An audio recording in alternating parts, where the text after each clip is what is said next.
And now chapter 24, Cutting Off Ties of Affection, from the first canto, 8th chapter, 41st text of the Srimad Bhagavatam. Hare Krishna, Krishna Krishna, Hare Hare, Hare Rama, Rama Rama, Hare Hare.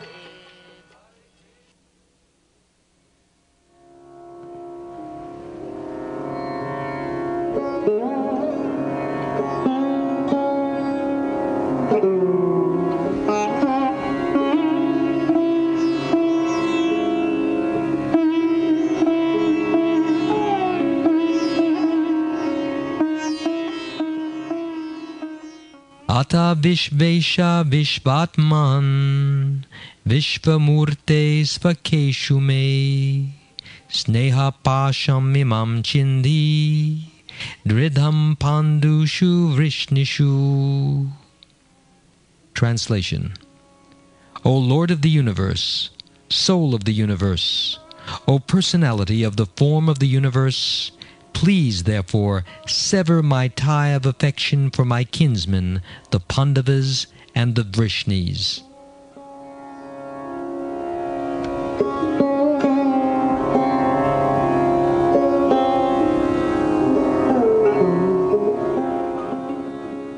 Purport by Srila Prabhupada.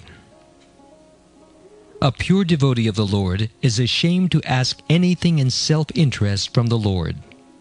But the householders are sometimes obliged to ask favors from the Lord, being bound by the tie of family affection. Srimati Kunti Devi was conscious of this fact, and therefore she prayed to the Lord to cut off the affectionate tie from her own kinsmen, the Pandavas and the Vrishnis. The Pandavas are her own sons, and the Vrishnis are the members of her paternal family. Krishna was equally related to both families. Both the families required the Lord's help, because both were dependent devotees of the Lord. Srimati Kunti Devi wished Sri Krishna to remain with her sons, the Pandavas, but by his doing so, her paternal house would be bereft of the benefit. All these partialities troubled the mind of Kunti, and therefore she desired to cut off the affectionate tie. A pure devotee cuts off the limited ties of affection for his family and widens his activities of devotional service for all forgotten souls. The typical example is the band of 6 Goswamis who followed the path of Lord Chaitanya. All of them belonged to the most enlightened and cultured rich families of the higher castes. But for the benefit of the massive population, they left their comfortable homes and became mendicants. To cut off all family affection means to broaden the field of activities. Without doing this, no one can be qualified as a Brahmin, a king, a public leader, or a devotee of the Lord. The personality of Godhead as an ideal king showed this by example. Sri Ramachandra cut off the tie of affection for his beloved wife to manifest the qualities of an ideal king. Such personalities as a Brahmin, a devotee, a king, or a public leader must be very broad-minded in discharging their respective duties. Srimati Kunti Devi was conscious of this fact, and being weak, she prayed to be free from such bondage of family affection. The Lord is addressed as the Lord of the universe, or the Lord of the universal mind, indicating his all-powerful ability to cut the hard knot of family affection. Therefore, it is sometimes experienced that the Lord, out of his special affinity toward a weak devotee, breaks the family affection by force of circumstances arranged by his all-powerful energy. By doing so, he causes the devotee to become completely dependent on him, and thus clears the path for his going back to Godhead.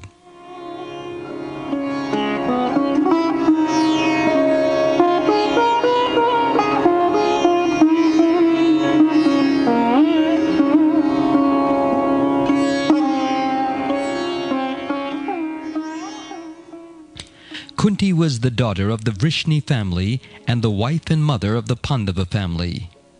Generally, a woman has affection for both her father's family and her husband's family, and therefore Kunti prays to Krishna, "I am a woman, and women are generally attached to their families.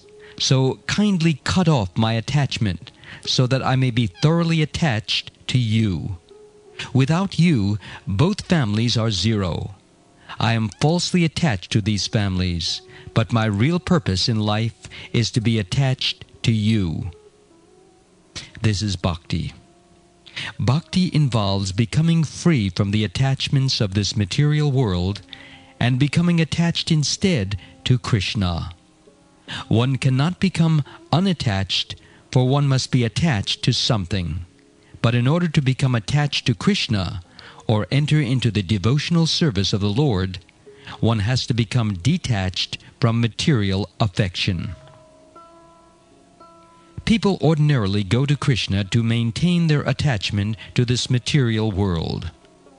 "O God," they pray, "give us our daily bread." They have attachment to this material world, and to live in this material world, they pray for supplies of material things so that they can maintain their status quo. This is called material attachment.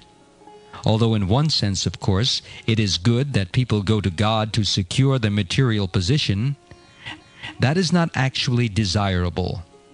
Rather than worship God to increase one's opulence in the material world, one should become free from material attachment.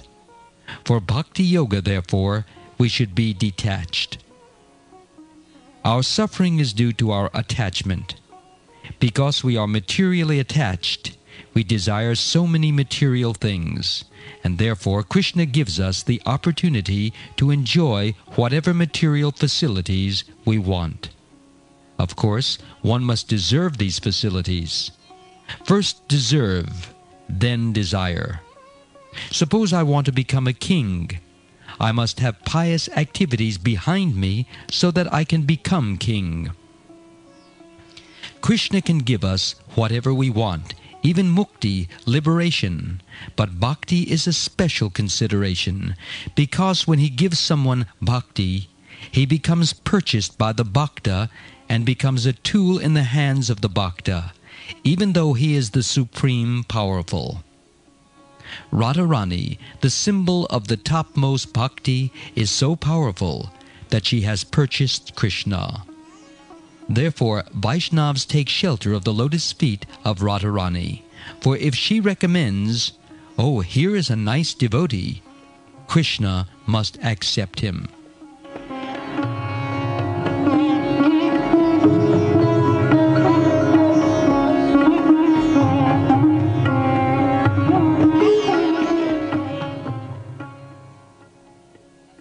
To become a devotee of the Lord, one must be completely cleansed of all material attachment. This qualification is called Vairagya. Upon becoming a student of Sri Chaitanya Mahaprabhu, Sarvabhauma Bhattacharya wrote 100 verses praising him. 2 of those verses are mentioned in the Chaitanya Charitamrita, and one of them is this statement: Vairagya Vidya Nija Bhakti Yoga Shikshartam Eka Purusha Purana Shri Krishna Chaitanya Sharira Dari Kripambudir Yastam Aham Prapadye, which means, quote, "Let me take shelter of the Supreme Personality of Godhead, Shri Krishna, who has descended in the form of Lord Chaitanya Mahaprabhu to teach us real knowledge, his devotional service, and detachment from whatever does not foster Krishna consciousness. He has descended because he is an ocean of transcendental mercy. Let me surrender unto his lotus feet." Unquote. From the Chaitanya Charitamrita, Madhya Lila, Chapter 6, Text 254. Sarvabhauma Bhattacharya thus offered his prayer to the Supreme Personality of Godhead, who had now assumed the form of Chaitanya Mahaprabhu just to teach people how to develop knowledge, become detached, and become pure devotees of Krishna. Although when Chaitanya Mahaprabhu was only 24 or 25 years old, he had a lovable, beautiful wife and a devoted, affectionate mother, he gave up everything and took sannyas, the renounced order of life. When Chaitanya Mahaprabhu was a grahastha, a householder, he was so much honored that merely by the direction of his finger, he was able to enlist thousands of people to join him in a civil disobedience movement. In Nadia, the city where he lived, his position was very respectable, and physically he was very beautiful. Yet he gave up his young, faithful, beautiful wife, his affectionate mother, his position, and everything else. This is called vairagya, renunciation. If someone who has nothing to possess says, "I have renounced everything," what is the meaning of his renunciation? But if one has something and then renounces it, his renunciation is meaningful. So Chaitanya Mahaprabhu's renunciation is unique. No one else could give up such a happy home, such honor, and such affection from mother, wife, friends, and students. Even Advaita Prabhu, although the age of Chaitanya Mahaprabhu's father, honored Chaitanya Mahaprabhu. Yet still Sri Chaitanya Mahaprabhu gave up everything. Why? Just to teach us, Apani Achari Prabhu Jivere Shikaya. He personally taught the whole world how one must detach oneself and become a devotee of Krishna. Therefore, when Rupa Goswami resigned his post as a government minister and met Chaitanya Mahaprabhu at Prayag, he fell flat before Sri Chaitanya Mahaprabhu and offered obeisances with this prayer. Namo Mahabhadanyaya Krishna Prema Pradayate Krishnaya Krishna Chaitanya Namane Goda Tvije Namaha. Which means, quote, "You are most magnanimous, for you are distributing love of Krishna," unquote.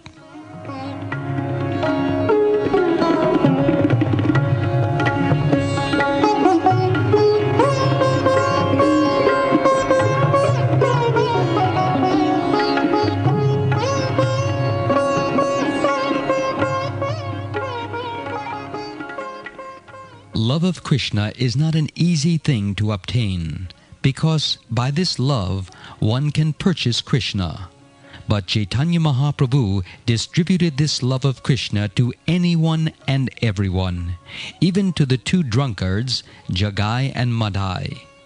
Narottam Das Thakur has therefore sung, Dina Hina Yata Chila Hari Name Udarila Tara Sakshi Jagai Madhai, which means, quote, Chaitanya Mahaprabhu is so magnanimous that he delivered all kinds of sinful men simply by allowing them to chant the Hare Krishna mantra. The evidence of this is Jagai and Madai, unquote. At that time, of course, there were two Jagais and Madais. But at the present moment, by the grace of Chaitanya Mahaprabhu and his process of teaching, so many Jagais and Madais are being delivered.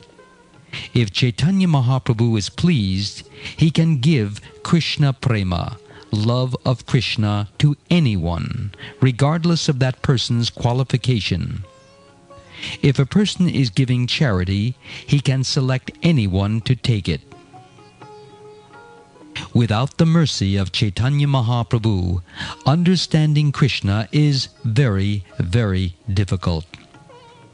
Manushyanam sahasreshu kashtid yatati siddhaye, which is from the Bhagavad Gita, chapter 7, text 3, and which means, out of many millions of people, hardly one tries to make his life spiritually successful.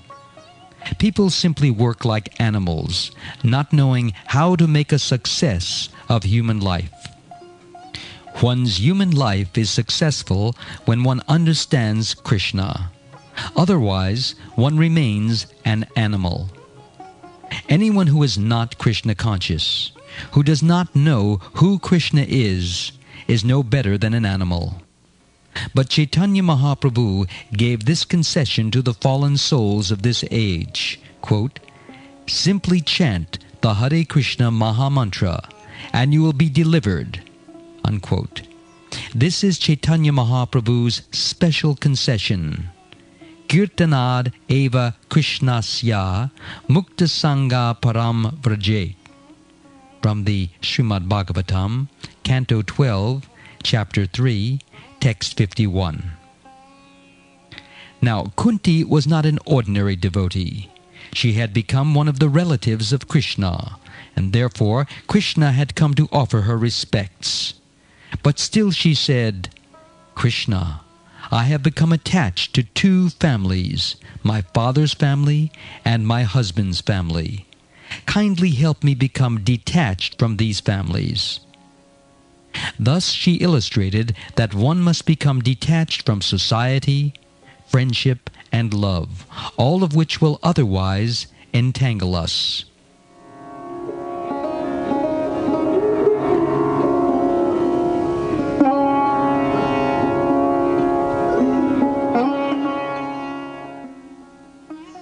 As long as I think, I belong to this family, I belong to this nation, I belong to this religion, I belong to this color, and so on, there is no possibility of becoming Krishna conscious.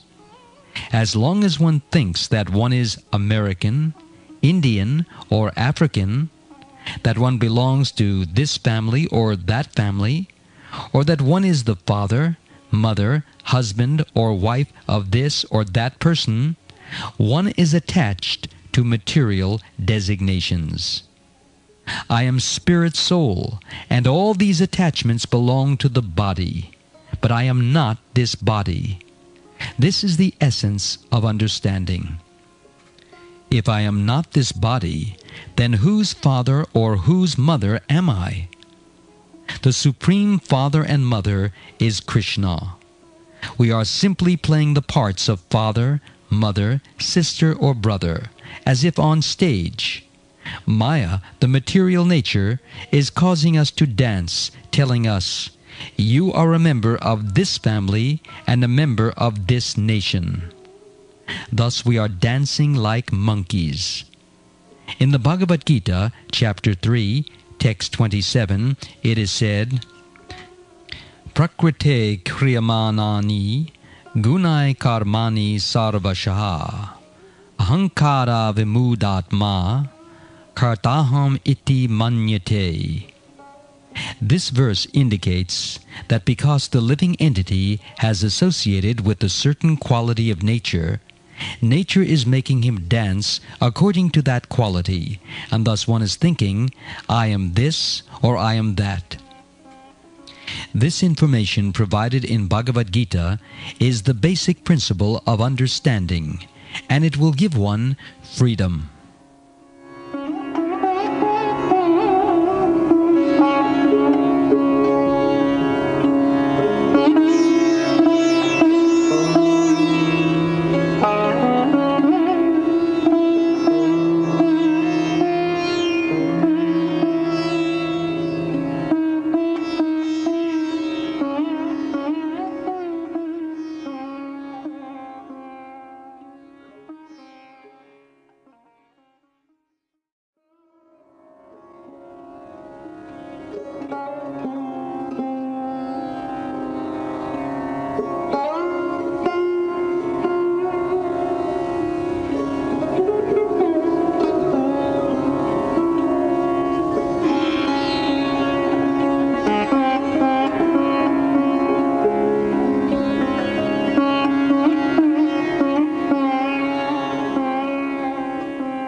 The most essential education is that which enables one to become free from the bodily concept of life.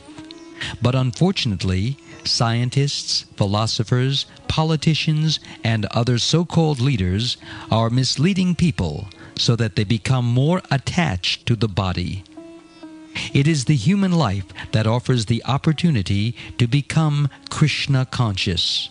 But these rascals are stopping that opportunity by alluring people to bodily designations, and therefore they are the greatest enemies of human civilization.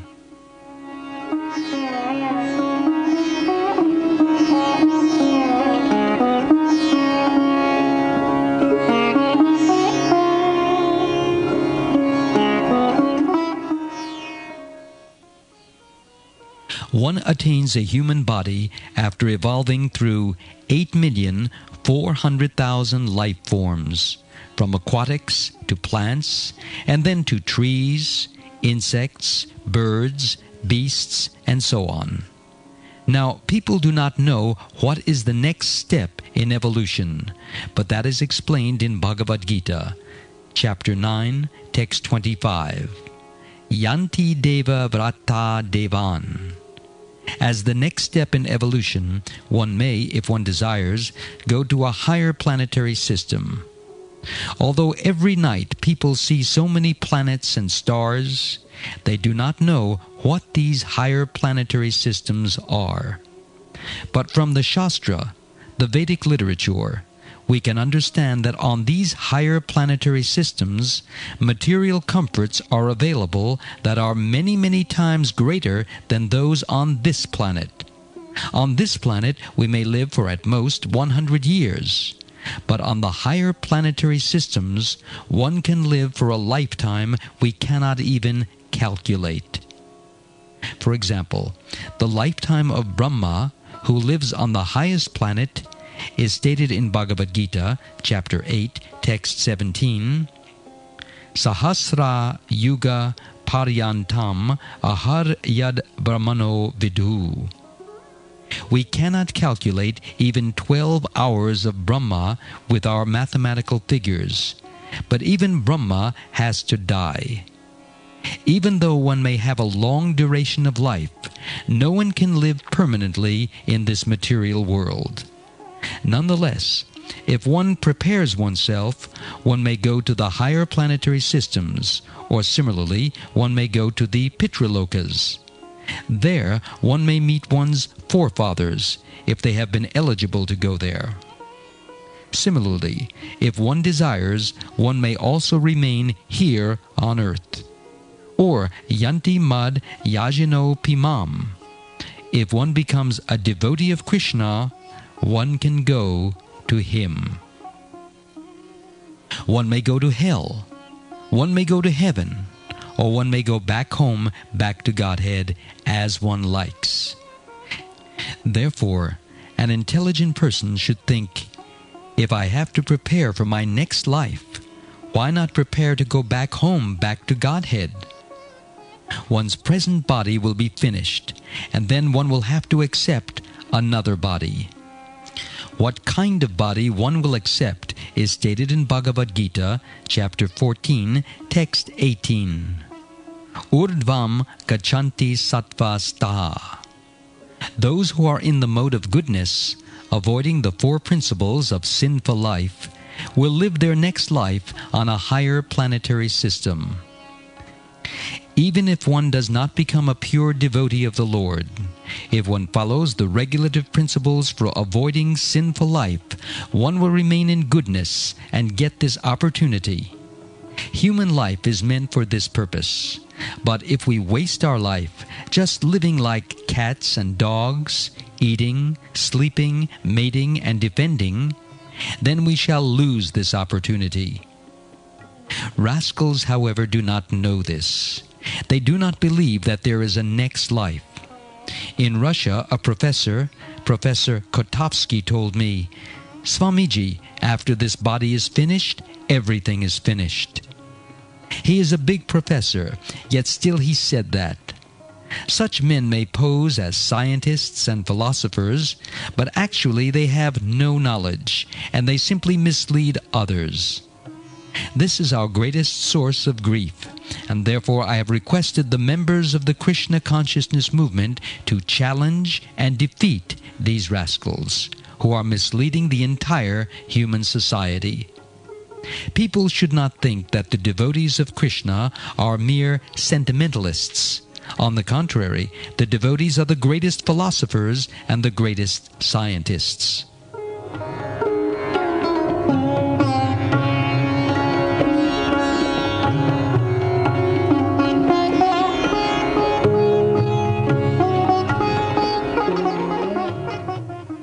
Krishna has two engagements. Paritranaya sadhunam vinashaya cha dushkritam.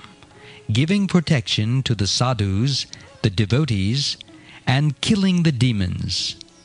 Krishna gave protection to the Pandavas and Vrishnis because they were devotees, and he also killed demons like Kamsa, Agasura, and Bakasura. Of the two engagements, his killing of the demons was his major occupation.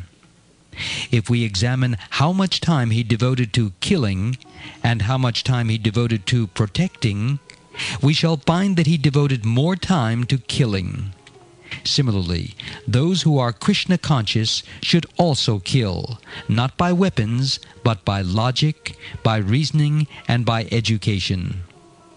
If one is a demon, we can use logic and arguments to kill his demoniac propensities and turn him into a devotee, a saintly person. Especially in this present age, Kali Yuga, people are already poverty-stricken, and physical killing is too much for them. They should be killed by argument, reasoning, and scientific spiritual understanding. Kunti addresses Krishna as Vishvesha, the Lord of the universe. Vishva means universe, and Isha means Lord or controller. The universal affairs are going on so nicely, with the sun rising just on time, the seasons changing, and the seasonal fruits and flowers making their appearance.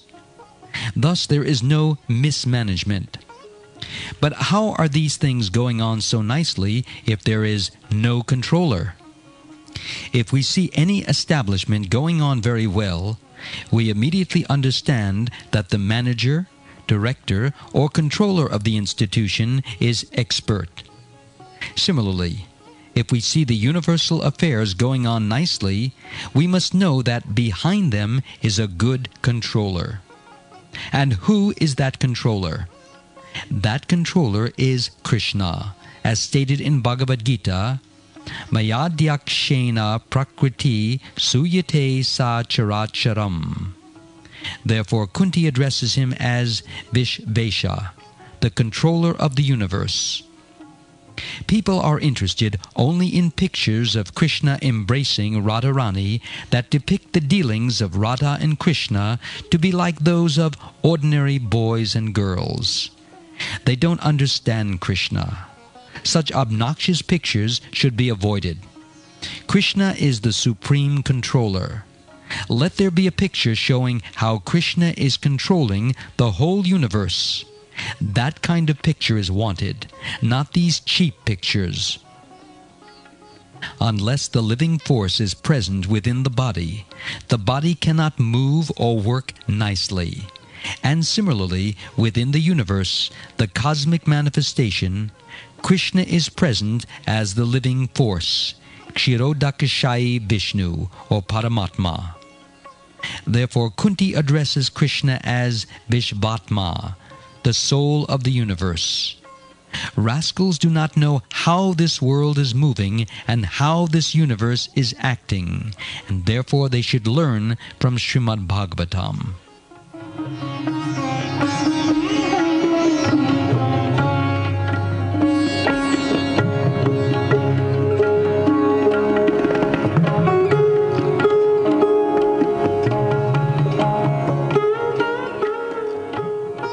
Kunti Devi also addresses Krishna as Vishvamurti, the personality of the form of the universe.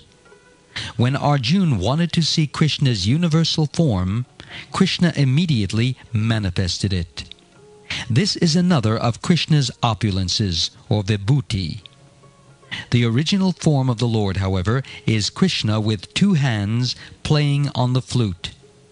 Because Arjuna was a devotee and wanted to see the universal form, Krishna showed it to him, but that was not his actual form. A person may dress himself as a king, but his real, natural appearance is shown at home. Similarly, Krishna's real form is seen at home in Vrindavan, and all other forms are expansions of his plenary portions.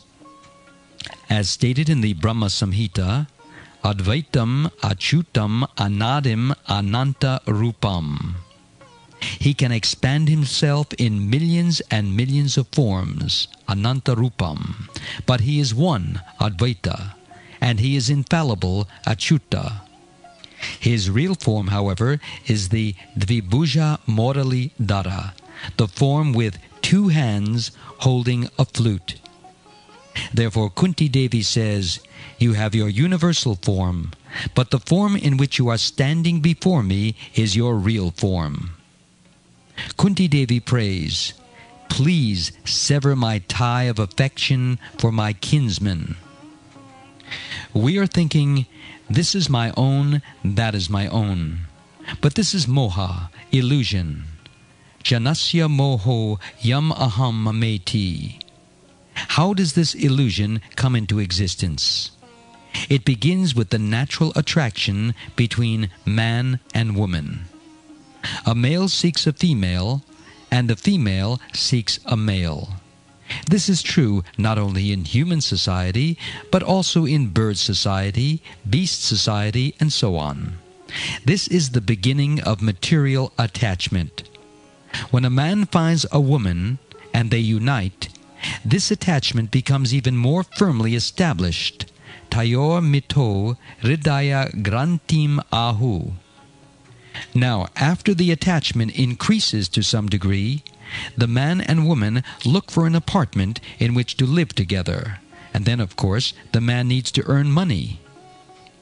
When they are well settled, they must have children, and also some friends to come and praise them. "Oh, you have such a nice apartment and such nice children." In this way, one's attachment increases. A student's education, therefore, should begin with brahmacharya, which means freedom from sexual attachment. If he can, he should try to avoid all this nonsense. If not, he can marry and then, after some time, enter vanaprastha, retired life. At that time one thinks, "Now that I have enjoyed this attachment so much, let me leave home." Then the man travels all over to various places of pilgrimage to become detached, and the wife goes with him as an assistant.